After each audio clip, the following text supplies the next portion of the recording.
육의 몸과 영의 몸, 그 대조가 좀 나타나고 있습니다. 참 부활을 이해하는 게 참 어렵습니다. 부활이라고 하는 것은 세상에 없는 개념이고 없는 현상입니다. 완전한 부활은 사실은 없어요. 예수님이 이제 죽으셨다 부활했는데 벌써 2000년이 이제 넘어버렸고, 나사로가 죽었다 살아났다. 또 요즘 뭐 죽었다 살아난 사람이 있는데 그냥 깨어난 것이죠. 그래서 이 부활을 이해하는 게 참 어렵습니다. 특히 그 함적인 사람들, 이성적인 사람들, 세속적인 사람들은 정말 어렵습니다. 그래서 고린도서가 이렇게 부활장을 이렇게 길게 기록한 이유는 헬라 사람들이잖아요. 철학의 사람들, 굉장히 이성적이고 합리적인 사람들이고 세속적인 사람들입니다. 그러니까 이 부활을 안 믿는 거예요. 영육 이원론 이 자체가 뭐냐니까 벌써 육체는 더럽다, 영혼만 깨끗하다. 이게 몸의 부활은 뭐 있을 수가 없는 것이죠. 그러니까 이 몸의 부활을, 몸으로 영광스럽게 부활한다, 이 개념을 새로 만들어줘야 되니까 굉장히 어렵다는 것을 알 수가 있습니다. 그래서 저는 그 바울이 왜 이렇게 길게 기록했는가 하는 것이 고린도서 15장 말씀을 설교를 준비하면서 깨닫게 되었습니다. 왜 이렇게 길게 했을까 말이죠. 그렇게 촘촘하게 기록을 한 거예요, 이게. 우리가 이제 요즘은 다 자가용이 있을 텐데요. 지금 자가용은 요즘 경유가 더 비싸졌더라고요. 경유나 가솔린으로 연료를 이제 씁니다. 연료가 떨어지고 앵고 나면은 또 주유를 해서 연료 탱크를 채워야 됩니다.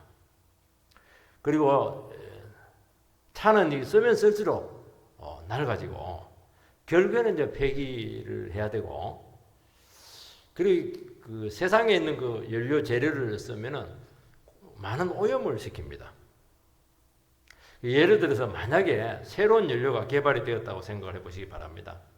그런데 이 연료는 정말 깨끗해요. 위험성 하나도 없어요. 안전합니다. 그리고 한번 주유되면 막 무한 공급입니다. 뭐 조금 내려갔다 올라갔다 하기는 하지만은 청정 에너지로 무한 공급이 온다는 겁니다. 그리고 더 놀라운 것은 그 엔진을 낡지 않게 합니다. 그리고 차를 더 새거로 만든 그런 연료다. 한번 상상을 해보시기 바랍니다. 아마 부활은 그런 개념으로 아마 비유적으로 아마 생각을 해보시면은 좀 이해하는데 도움이 될 것으로 여겨집니다. 결국에는 이제 부활장을 기록한 이유는 우리로 하여금 부활신앙에 철저히 헌신하라는 것을 말씀하고 있습니다. 부활신앙이 뭐냐니까, 부활신앙은 우리 죽을 몸이 새 몸으로 완전히 거듭난다.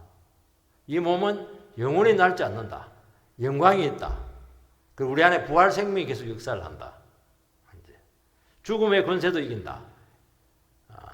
이게 부활신앙인데 기독교의 신앙의 마지막 코스입니다. 사실은.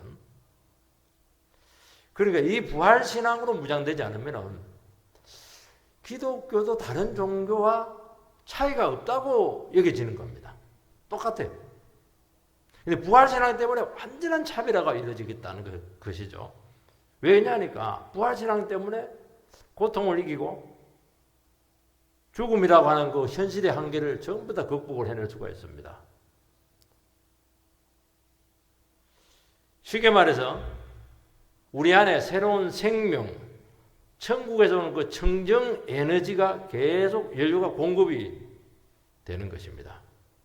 그러면 에너지만 나오는 게 아니고 우리 속병도 치료를 하고 우리 몸도 완전히 그 회복시켜서 부활의 몸으로, 결국에는 이건 허물이에요. 지금 있는 것은 뱀이 허물 벗듯이 허물을 벗고 완전히 새로운 정말 영생의 몸으로 우리를 만든다. 그걸 이야기하는 겁니다.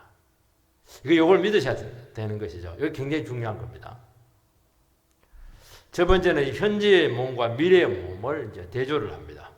42절에서 43절 말씀을 읽어보면은 죽은 자의 부활도 그와 같으니 썩을 것으로 심고 썩지 아니할 것으로 다시 살아나며 욕된 것으로 심고 영광스러운 것으로 다시 살아나며 약한 것으로 심고 강한 것으로 다시 살아나며 죽은 자의 부활도 이와 같으니 그와 같으니 이 사람들이 이 땅을 살다가 전부 다 때가 되면 죽습니다. 죽으면 부활이 어떻게 될 것인가 그 얘기를 하고 있죠. 이건 이제 다시 농경사의 추수의 원리를 끌고 와서 설명을 합니다. 그게 죽은 자의 부활은 죽으면 그 육신의 몸을 땅에 심는 것이다. 그리고 다시 새로운 몸으로 다시 살아나는 것이다. 우리가 씨를 심으면 썩어서 새로운 생명이 잉태하듯이 그렇게 된다는 것이죠. 그런데 비유가 나옵니다. 썩을 것으로 심고 썩지 아니할 것으로 다시 삽니다. 욕된 것으로 심고 영광스러운 것으로 다시 살아납니다. 약한 것으로 심고 강한 것으로 다시 살아납니다. 44절을 다음 읽을 텐데요. 육의 몸으로 심고 신령한 몸으로 다시 살아납니다.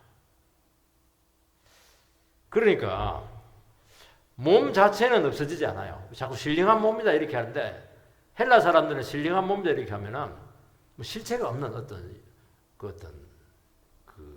영의 물체 같은 이제 그런 생각을 많이 했습니다. 우리나라 사람들 신령하다 이렇게 하면은 신성 같은 이런 의미를 많이 원래 몸 자체가 근본적으로 다른 그런 생각을 하는데 그런 차원의 영의 몸이라고 하면서 성령을 품고 있는 몸을 이야기하는 겁니다. 쉽게 말해서 하나가 빠지지 않는 것이에요. 몸은 영원합니다. 몸은 계속돼요. 그런데 몸의 성질이 달라지게 되었다는 겁니다. 이게 땅의 몸이 나오고 새로운 몸이 이제 나옵니다. 영의 몸이 사실은 나오죠. 땅의 몸은 우리가 입고 있는 이 몸은 썩습니다. 그리고 굉장히 욕된 겁니다. 그래서 약합니다. 몸 가지고 욕 많이 하잖아요. 사람이 죽으면 몸은 썩어서 분해가 되어서 자연의 유기물의 일부분으로 돌아갑니다. 요즘 보니까 희한한 장례식이 나왔더라고요. 수목장 이게 아니고 퇴비장이 나왔더라고요. 그러니까 사람을 퇴비로 만들어서 그냥 그름으로 주는 거예요. 자연으로 돌려준다는 겁니다. 상당히 가만히 생각을 해보니까 이게 이 장례식도 상당히 보면 육의 몸의 성격을 잘 이해한 그런 원리인 것 같아요. 물론 지금 장례 묘지가 없어서 그런 현상이 오긴 왔지만은 이해가 돼요. 이게 몸은 욕된 것입니다. 왜 욕된 것이냐니까 이 몸으로 죄를 너무 많이 지었기 때문입니다. 욕 많이 먹어야 돼요. 손도 죄 많이 짓고 죄 많이 지었습니다. 그래서 하나님의 영광을 잃어버리고 부패와 사망의 도구가 되었다는 것입니다. 그 몸은 또 약해요. 약하다고 하는 것은 범죄나 죽음과 질병과 고통의 그 공격에서부터 굉장히 취약하다는 겁니다. 병 오면 막 흐느적거립니다. 그러니까 건강한 사람도 큰 병도 아니에요. 손가락 하나 깨지면 그냥 물에 빠져서 거의 그냥 질식하듯이 그렇게 고통스러워합니다. 굉장히 약해요. 그리고 죄 짓는데 유혹에 굉장히 약합니다. 여러분 몸이 강하지가 않아요. 굉장히 약합니다. 이 안에 성령이 역사를 하면 굉장히 강해지는데 원래 몸은 굉장히 유혹되고 약한 겁니다. 주님께서는 인간의 몸을 입고 왔습니다. 육의 몸을 입고 왔어요. 왜 그러냐니까 우리가 육의 몸을 가지고 있었기 때문에 이 육의 몸을 가지고 약한 몸을 가지고 십자가에 달려서 죽으셨습니다. 만약에 강한 천국의 몸을 가지고 왔으면 몸을 가지고 와도 몸이 있어야 이제 죄를 해결하잖아요. 제물이 될 수가 있기 때문에. 근데 천국의 몸을 가져왔으면 우리 구속 못 받습니다. 근데 똑같은 우리 같은 몸을 입고 왔기 때문에, 연약한 몸을 입고 왔기 때문에 그 몸으로 우리의 모든 약함을 전부 다 구속을 해냈다는 것입니다. 우리는 양심이 있고 도덕이 있지만은 결국에는 약해요. 지에 굴복합니다. 결국 아무리 운동 많이 하고 이렇게 해도 결국 질병에 걸리고 고통에 시달리다가 죽습니다. 너 운동 너무 하면 빨리 죽어요. 질병에 뭐 어쩔 수 없어요. 그래서 한 번씩 이렇게 몸이 약하다가 약도 먹고 이래가지고 막 운동하고 이래가지고 건강을 회복합니다. 병에서 막 오래 시달리다가 막 그냥 치료가 잘 돼가지고 몸이 회복이 되었습니다. 그 몸 가지고 또 뭐 합니까? 이 몸 가지고 또 죄를 짓는 거예요, 이게. 그 죄의 도구로 다시 전락을 하는 것입니다. 그리고 이 몸 가지고 뭐 합니까? 이 몸은 원래 하나님을 찬양하도록 하기 위해서입니다. 원래는. 그래서 온 몸으로, 온 인격으로 우리 하나님 찬양을 해야 되는데, 하나님 저버리고, 물질을 추구하게 되고, 명예를 추구하고, 막 권세를 추구하고, 그렇게 살아간다는 겁니다. 분명히 죽음이 점점 가까워지고 있는데, 현실이 될 때까지, 딱 내일 죽는다, 죽을 수 있다, 딱 느껴질 때까지,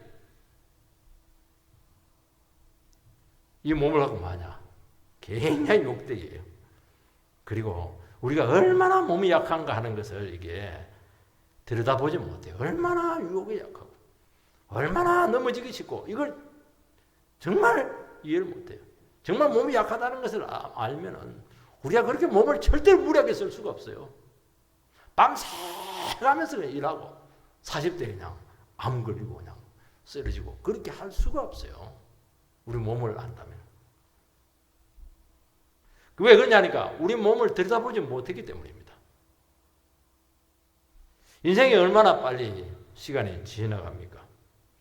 그리 열심히 살아가는데도 불구하고 내가 지금 헛된 삶을 살아가고 있다 하는 것을 깨닫지를 못해요. 이 몸을 가지고. 이 몸이 영광을 돌려야 되는데 그래서 돌이키지를 못합니다. 이게 우리 가지고 있는 몸의 한계라는 거예요.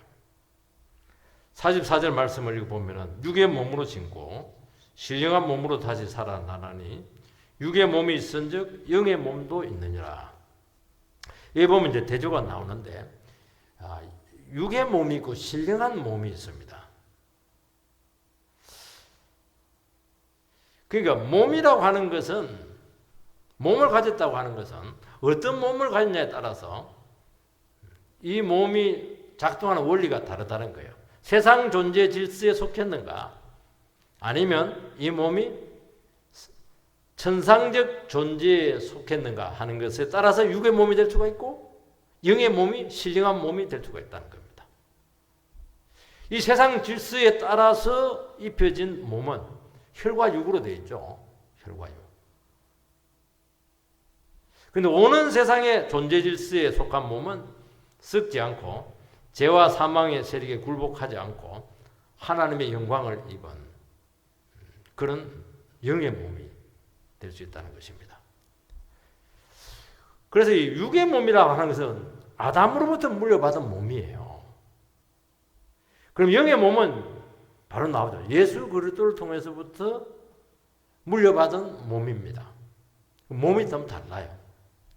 그러면 우리가 예수 믿었는데 지금 이 몸은 어떻게 되느냐? 이 몸은 아담으로부터 물려받았는데 우리 안에 영이 들어오는 바람에 영혼이 영이 되죠. 몸은 아직은 이것은 아담의 몸이에요. 그렇지만 우리가 부활하게 되면 이것도 하늘의 재료로 완전히 바뀐다는 것입니다. 몸을 소마라고 하는데 이것은 단순히 어떤 물리적인 몸을 이야기하는 것이 아니고 몸은 모든 것을 다 담는다는 거예요. 히브리인들은 종합적인 사고를 하기 때문에 몸 이렇게 하면은 고기만 이야기하는 게 아니고 몸이란 고기도 있지만은 육질도 있지만은 정신, 감정, 인격 모든 것을 다 담고 있다는 것을 이야기하는 것입니다. 그러니까 육의 몸이 성령을 받게 되면은 우리의 몸은 아담부터 받은 몸이지만은 안에서 작동하는 몸의 질서는 영의 질서가 생기게 된 것입니다. 그게 우리가 이 세상 살아갈 때 우리의 그 크리스찬들의 그 몸의 원리죠. 그래서 우리가 성령 받게 되면은 성령의 역사가 일어나게 되고 성령의 열매가 막 맺히기 시작합니다. 9가지 성령의 열매가 맺히죠. 인격이 변화가 되기 시작하고 우리 안에서는 막 능력이 나타나게 되고 죽음에 대한 극복이 나타나게 되고 유혹을 이길 수 있는 부활의 능력이 나타나는 것을 이야기하는 거예요. 몸은 그런데 몸은 아담인데 이게 실제로 안에서 소프트웨어가 완전히 바뀌어버렸어요. 새 생명이 주입이 돼서 우리 속에서 이 생명이라고 하는 것이요. 예배드리고 은혜 받고 이렇게 하면 이게 점점 자라게 되고 성숙하면 훨씬 더 많은 변화가 일어나게 되고 그걸 영생이라고 하는데 굉장히 삶이 풍성해지는 겁니다. 우리 이 세상에서도 영생이 시작된다고 하는 것이 이런 의미를 가지고 있는 이 육신의 몸을 가지고 있지만 이 몸 안에서 엄청난 영의 역사들이 많이 일어나게 될 뿐만 아니라 이 죽을 이 몸을 통해서 몸이 없는 것하고 몸이 있는 상태에서 아주 역사를 하게 되면 몸을 가지고 엄청나게 하나님께 영광을 돌릴 수가 있다는 것이죠. 그래서 똑같은 사람인데 자기만 알던 사람이 막 남을 사랑하고 막 그냥 베풀고 이런 삶이 실제로 나타나요. 우리는 아무리 돈을 많이 가져도 절대로 남을 위해서 쓰지 못합니다. 돈이 돈을 부른다고요. 여러분, 돈에 자유한 사람이 돈을 쓰는 것이지 돈을 많이 가지면 돈은 더 가지라고 그래요. 우리는 한 10억 있으면 한 90억 있으면 그 10억 떼주면 좋겠지. 절대 그렇게 생각 안 해요. 90억 있으면 100억 떼고 싶은 거예요. 희한하죠. 그래서 돈에서 자유해서 쓰는 것이 돈이 많다고 해서 쓰는 게 아니에요. 돈을 쓰지만 그거는 목적이 있어서 쓰는 것이지 진실한 사랑의 씀씀이가 아니라는 거예요. 그걸 이야기하는 겁니다. 그런데 이게 이제 일어나요. 우리 안에서 부활의 능력이 작동을 합니다. 사랑의 능력이 작동해요. 예수님이 자기 몸을 내어드리는 그 원리들이 우리 속에서 작동을 해요. 내 몸 막 내어줍니다. 어떻게 내어줍니까? 어려운 사람도 막 도와주고 밤잠 안 자고 기도해주고 신방해주고 아무 보상 안 받고 교회 와서 막 봉사해주고 이렇게 하는 거예요. 이게. 우리는 이 세상에 기쁨이 있죠. 합격하고 돈 많이 벌고 세상의 질서에 의해서 획득된 어떤 결과물을 가지고 기뻐합니다. 그 결과물이 없어지면 슬퍼하죠. 이게 세상의 기쁨이에요. 눈에 보는 것에 따라서 기쁨이 왔다 갔다 합니다. 그런데 우리는 안 그렇잖아요. 예수 믿어 항상 기뻐하라. 다시 말하노니 기뻐하라. 주 안에서 기뻐하라. 항상 기뻐할 수가 있어요. 슬프든지 없든지 상관없어요. 현실은 슬픔이고 아픔이고 잃어버림이지만은 주님이 내 안에 계시기 때문에 주님 안에서 얼마든지 우리는 기뻐할 수가 있습니다. 왜냐하면 주님이 기쁨의 원천이거든요. 얼마든지 기쁨을 줄 수가 있어요. 왜냐하면 현실적인 아픔을 통해서 궁핍함을 통해서 훨씬 더 많은 은혜를 주님께서는 주님은 공평하시니까 줄 수가 있는 거예요. 훨씬 더 많은 지혜를 가질 수 있고 하늘의 것을 채울 수가 있고 변화를 허락하시고 회복의 역사가 나타나는 것입니다. 여러분 이것을 못 받아서 그렇죠. 이것을 받으면 현실적인 것이 크지가 않아요. 정말 이것을 하늘의 것을 받으면 정말 현실적인 것에 진짜 자유해 줄 수가 있어요. 근데 이걸 못 넣는 거예요. 못 넣는 거예요. 정말 그래요. 이게 너무 엄청난 기쁨이잖아요. 생각도 바뀌잖아요. 생각 바뀌는 게 쉽습니까? 영적으로 바뀌는데 지금까지 전부 다 자기 중심적이죠. 뭐 나한테 이익이 되나 도움이 되나 이 생각만 했는데 주님에게 참 도움이 되나 주님 입장에서 한번 생각을 해보고 막 그렇게 하는 겁니다. 생각이 바뀌면 다 바뀐 거거든요. 그리고 내 안에 생명이 있고 하늘의 것이 채워지는 것입니다. 그래서 세상의 어떤 윤무에 따라서 절대로 흔들리지 않아요. 그러니까 우리는 어떤 상태에서 여유가 있죠. 그리고 아무리 힘들어도 참아낼 수가 있죠. 왜 참아냅니까? 내 안에 다른 힘이 있으니까 참아내는 것이. 우리는 못 참잖아요. 내 거 건드리면 못 참잖아요. 이 몸도 내 게 아니야. 이 몸도 주님 거예요. 우리는 내 뜻대로 되고 싶잖아요. 내 인생 설계에 따라서. 내 인생이 내 것이 아니니까 주님께 바쳤으니까 내 뜻대로 안 되면 더 좋은 거예요. 왜냐하면 주님 뜻대로 될 가능성이 많으니까. 그렇게 기다리는 것이죠. 얼마나 삶이 달라집니까? 그리고 주님께서는 믿음으로 반응할 때마다 생명연료를 막 주입을 해가지고 이거 하나님 그냥 믿음에 그냥 연료가 주입되면 될수록 역사는 크게 나타나게 되는 것입니다. 두 번째는 육신의 몸이 영의 몸으로 변화받을 수 있는 근거가 뭐냐 하는 것입니다. 45절 말씀을 읽어보면 기록된 바 첫사람 아담은 생령이 되었다 함과 같이 마지막 아담은 살려주는 영이 되었나니. 여기 보면 이제 두 사람이 나와요. 첫사람 아담이 나오고 마지막 아담이 나옵니다. 뒤에 보면 또 둘째 아담이 나와요. 둘째 사람이 나옵니다. 첫사람 아담은 생령이 되었다. 생령이 좀 어려운 말인데요. 영적인 존재가 되었다. 그런 차원이 아니고 생령은 living being, 그러니까 살아있는 존재. 살아있는 피조물이죠. 우리 자연 인간이에요. 이 마지막 아담은 뭐냐? 예수 그리스도를 통해서 이루어진 것인데 마지막 아담이 예수님입니다. 왜 마지막이냐? 마지막 인류라서 그런 게 아니고요. 마지막 때, 종말의 시대의 여신분이 예수님이기 때문에 마지막 아담이고 둘째 아담이 되는 것입니다. 종말의 시대를 열으신 예수 그리스도께서는 살려주는 영이 되었다는 것입니다. 아담은 그 존재하는 그 피조물이에요. 살아있는 그 존재입니다. 다 다르죠. 하나님께서 사람을 흙으로 빚어서 그 코에 생기를 불어넣습니다. 그 생명을 넣었다. 자연적인 생명을 넣은 것입니다. 근데 마지막 아담으로 오신 예수 그리스도는 살려주는 영이 죽은 영혼을 살린다는 겁니다. 영은 뭐냐? 성령님을 이야기하는 것입니다. 주님은 믿는 자들에게 성령님을 불어넣어서 죽은 영혼을 살리고 망가진 인격을 회복시키고 병든 몸을 치료합니다. 훨씬 적극적이죠. 우리에게 주신 생명력이라고 하는 것은 하나님께서 자연적으로 선천적으로 주어진 생명을 가지고 그냥 열심히 살다가 태워서 이게 고갈되면 죽는 겁니다. 근데 예수 그리스도를 통해서 오신 그 생명 그렇지가 않아요. 살려주는 영입니다. 고치는 영입니다. 회복의 영입니다. 영생의 영을 이야기하는 것입니다. 하나님의 신이 수면에 운행하시니라 그러면서 빛이 창조가 되고 막 육지가 창조가 되고 별이 창조가 되고 그렇게 했잖아요. 창세기 1장에. 그러니까 살려주는 영이니까 이거는 다 살리는 겁니다. 인류를 살리는 거예요. 그래서 예수님이 오시고 나서 변화가 일어나게 되었는데 지금까지 없었던 전혀 별종인 새로운 인류가 탄생하게 되었습니다. 우리 인생들은 전부 다 아담으로부터 물려받은 그 생명인데 그 생명도 죄를 짓는 바람에 막 그냥 수명이 줄어들게 되었고 소멸이 되었습니다. 그런데 이 성령이 주는 생명은 영원해요. 갈수록 풍성합니다. 고갈이라는 게 없어요. 무한 연료입니다. 무한 연료. 이게 너무 신기해요.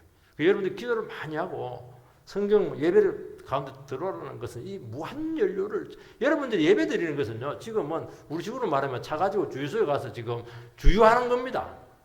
주님께서 귀에다 탁 꽂아가지고 막 말씀을 넣어가지고 막 생명을 막 주유하는 거예요. 연료가 막 들어가는 겁니다. 근데 어떤 사람은 예배 드리고 불이 죽어버려. 주유하는데 망하는가 봐 이게. 여러분 성령이 오면 사람을 새롭게 만듭니다. 거듭나게 합니다. 중생합니다. 하늘로부터 태어납니다. 똑같은 말이죠.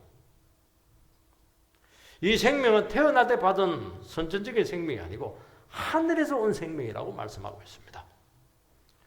그러니까 부활 생명이 작동을 한다는 겁니다.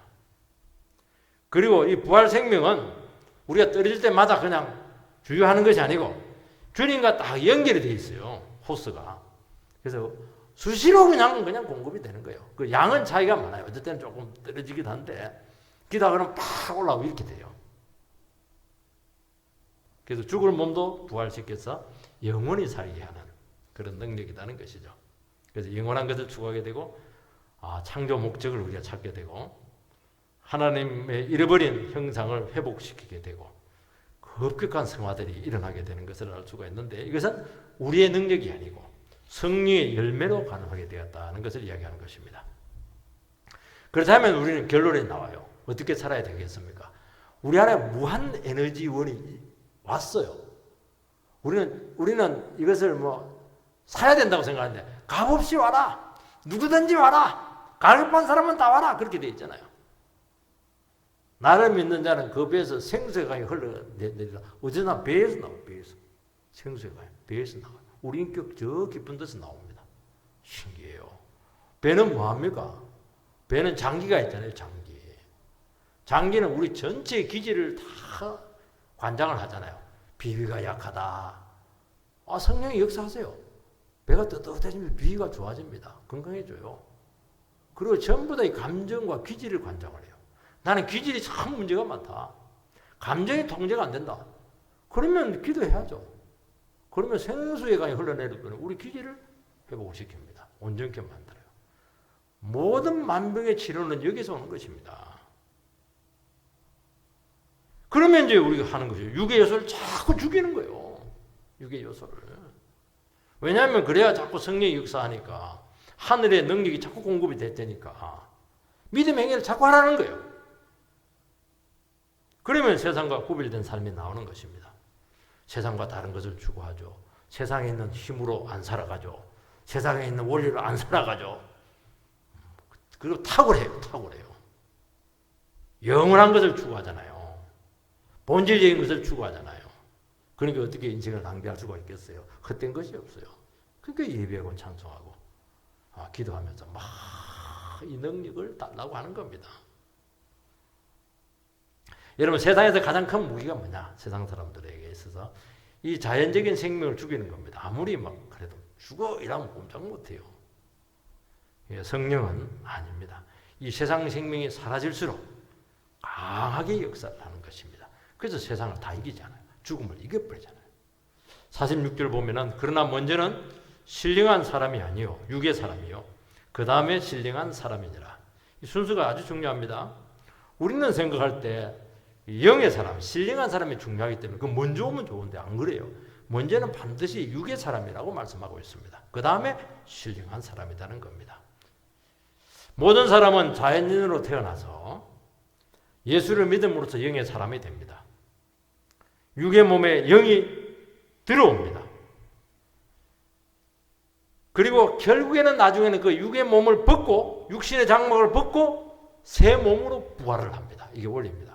자연인으로 태어나가지고 성령이 오면서 영의 몸이 되고 결국에는 이 몸을 벗어버리고 새로운 몸으로 부활합니다. 그렇다면 이 육의 몸이라고 하는 건 뭐냐? 이 육의 몸이라고 하는 뱀의 허물을 벗듯이 한 번은 벗어 던져야 돼요. 그게 죽음입니다. 그러니까 육의 몸을 벗은 이 부활의 몸에 대한 예시가 성경에는 많이 나와요. 예수님이 그 육의 몸을 벗은 부활의 몸을 제자들에게 보여줬잖아요. 예수님은 막 그 몸을 가지고 막 유령이 아닙니다. 벽을 뚫고 시공을 초월해서 움직이잖아요. 마리아가 막 예수님 그리워하니까 옆에서 막 마리아야 이렇게 했는데도 그냥 못 알아봤어요. 이게 재질이 달라졌거든요. 이게 알아보지 못했어요. 그러니까 변화가 왔다는 거예요. 부활의 몸 뭔가 변화가 온 겁니다. 바울은 오늘 그 첫 사람 아담, 마지막 사람 이렇게 하는데 바울이 놀란 게 뭐냐니까 다메섹 도산을 가면서 부활하신 영광의 주님을 봤어요. 태양보다 더 밝은 부활의 영광을 봤어요. 눈이 멀어버렸어요. 그러니까 부활에는 어마어마한 영광이 있다는 거예요. 태양을 능가하는 우리 눈을 멀게 하는 영광이 있다는 거예요. 여러분 율법은 그런 영광이에요. 율법도 영광이 있거든요. 모세가 율법 받고 왔을 때 얼굴에 빛이 나가지고 백성들이 막 겁이 나가지고 그 수건을 씁니다. 그게 율법의 영광입니다. 근데 신약에 부활의 영광은 눈을 멀게 해버렸어요. 얼마나 강력한지. 그런데 육의 몸을 가지고는 영광으로 들어갈 수가 없어요. 그때 바울은 예수님을 통해서 부활의 영광을 통해서 새로운 인류가 있다는 것을 알게 된 겁니다. 그래서 첫사람 아담, 그 다음에 마지막 사람 예수 그리스도, 그걸 딱 분리를 하는 것이 여기서 나온 거예요. 이게 여러분, 죽음이라고 하는 것은 육신 장막을 벗는 것입니다. 이거는 대단히 중요한 거예요. 우리는 이 죽음이 뭐 겁을 내는데 육신 장막은 빨리 벗어버려야 돼요. 여러분, 텐트에 오래 살면 되겠습니까? 좋은 아파트에 빨리 와가지고 살아야죠. 이건 텐트라는 게 텐트, 육신 장막입니다. 이거. 그렇다면 우리 성도의 죽음에 대해서 생각을 많이 해야 되는 것이죠. 물론 우리 장례식 가면 슬프지만은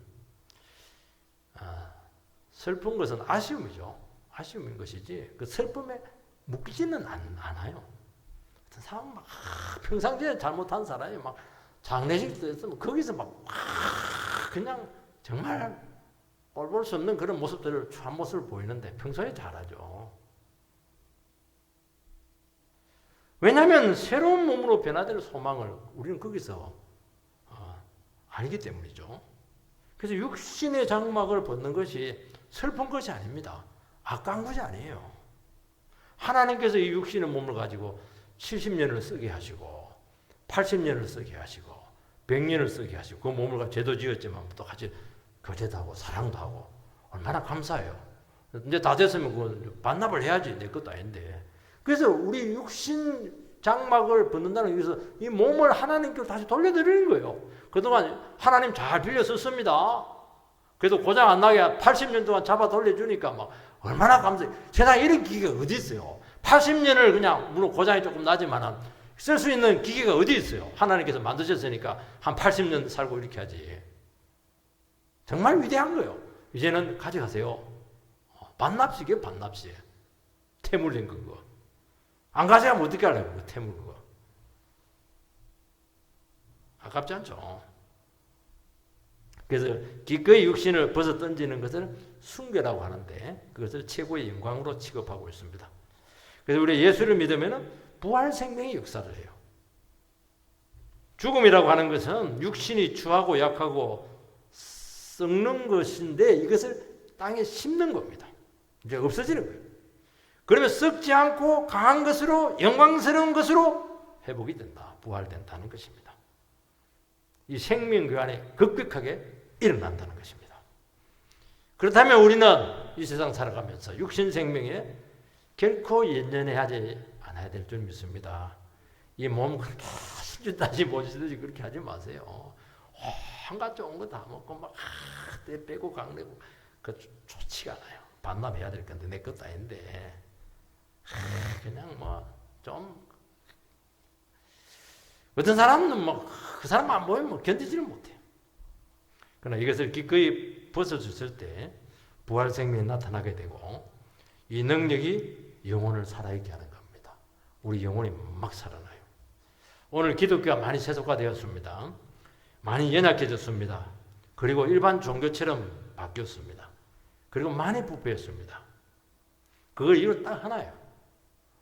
영의 몸에 투자하지 않고 육의 몸에 투자하고 연연했기 때문이죠. 여러분 영의 것에 투자를 해야죠. 육의 것에 너무 투자를 하잖아요. 먹고 사는데 이런데 세상 이런 것에 아니에요. 영의 것에 투자를 하라는 것입니다. 그래야 죽음의 고통에 빠진 이 세상을 이 영의 몸으로 구출할 수가 있는 것입니다. 세 번째, 이 몸의 재료가 좀 달라요. 47절 8절에 보면 첫사람 아담은 땅에서 났으니 흙에 속한 자이거니와 둘째 사람은 하늘에서 나셨느니라. 무릇 흙에 속한 자들은 저 흙에 속한 자와 같고 무릇 하늘에 속한 자들은 저 하늘에 속한 이와 같으니.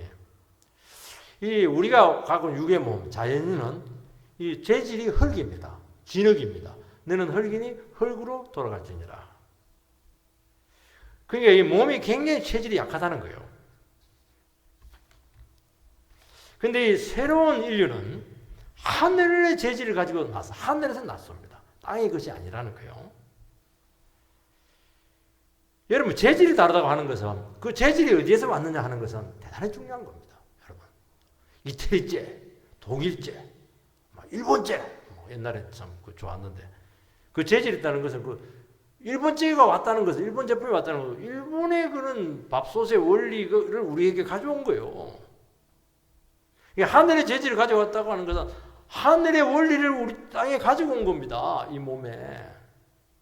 소속이 달라지게 되었다는 거죠. 우리 몸은 이 땅에 살지만은 안에 돌아가는 소속은 달라요. 소속이 달라지게 되면은 체계가 달라요. 원리가 달라요. 내가 존재하는 근거가 달라지게 되는 겁니다. 땅이 아니에요. 발은 딛고 있지만 땅의 원리가 아니라는 겁니다. 여러분, 인간의 문제는 결국에는 뭐냐? 소속의 문제입니다. 내가 지금 어떤 체계 속에 소속되어 있는가 하는 것을, 그것이 인생을 결정을 한다고 말씀하고 있습니다. 여러분, 우리가 이 땅에 소속되어서 아무리 세상 영광을 추구하고 그렇게 열심히 살고 최고의 삶을 추구할지라도 그건 뭐라고 했습니까? 그 땅의 재질을 하는 거예요. 그걸 땅으로 돌려보내야 돼요. 험한 인생이라는 것을 이야기하는 겁니다. 험한 인생이에요. 그러면 그 땅에서 구원받아야죠. 이 험한 인생 가운데서 예수를 믿는 거예요. 그러면 하늘의 재질이 이렇게 들어와요. 흙으로 돌아가는 인생이지만은 그때부터 우리의 그 삶은 다 영광의 삶으로 완전히 달라지는 것을 이야기하는 것입니다. 그래서 우리에게 자꾸 허물을 느끼게 하고, 왜 살지? 내가 이렇게 사는 게 맞나? 자꾸 열심히 살지만 남는 게 없네? 이런 허물을 자꾸 느끼게 하는 게 뭐냐니까, 너의 소속이 지금 땅이라는 거예요. 그리고 땅에서 벗어나라는 거예요. 하늘로 올라라는 거예요. 그걸 이야기하는 것입니다, 지금.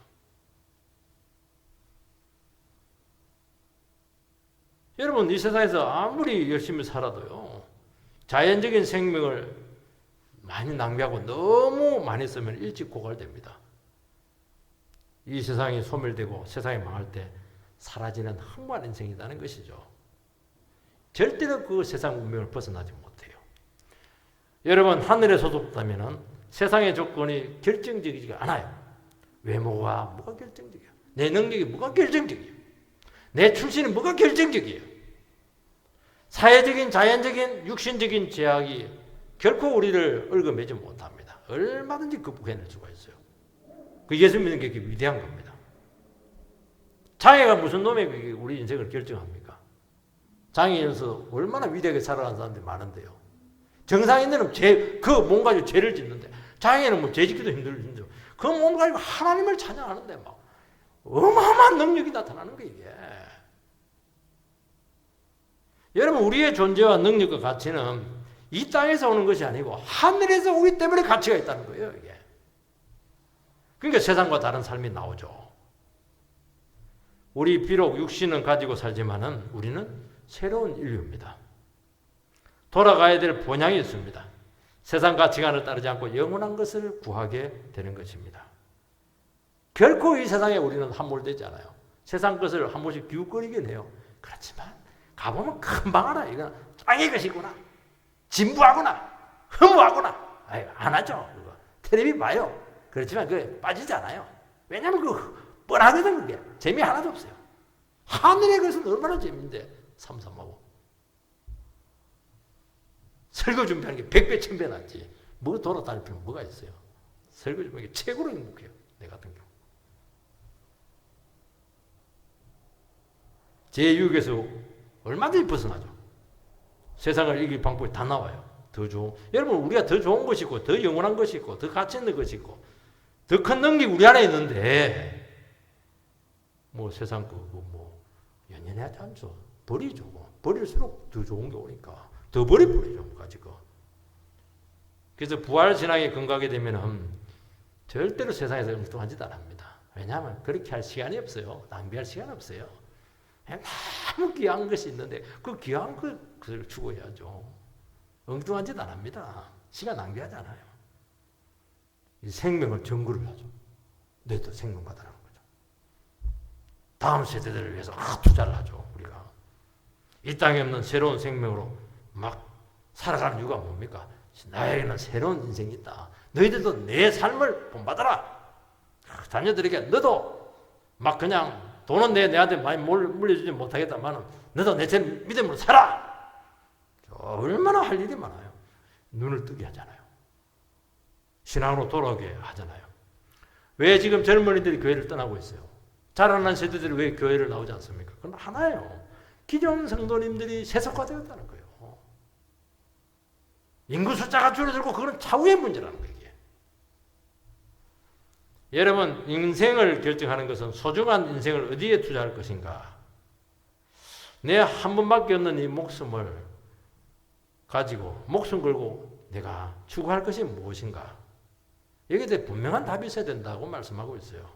그리고 그것을 보여줘야 되는 거예요. 삶으로 보여줘야 된다는 것입니다.